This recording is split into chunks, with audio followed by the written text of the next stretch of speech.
భార్య భర్త పాదాలు ఎందుకు వత్తాలి? అప్పటి వారికేమో కాని ఇప్పటి యువతకు దీనికి సమాధానం తెలీదు, దొరకదు కూడా. అంతేకాదు, వారు తెలుసుకునే ప్రయత్నం కూడా చేయరు.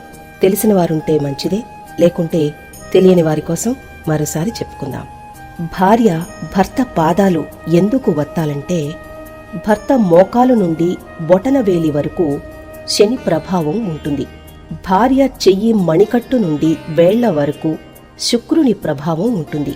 శని మీద శుక్రుని ప్రభావంతో చేతితో భర్త పాదాల్ని నొక్కడం వల్ల ధనం ప్రాప్తిస్తుందని పురాణాలు చెప్తున్నాయి.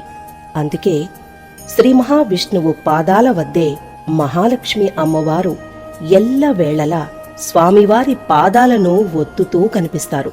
కాబట్టి ఎటువంటి పరిస్థితుల్లో కూడా మీ భర్త పాదాలకు మీ పాదాలను తాకించకండి.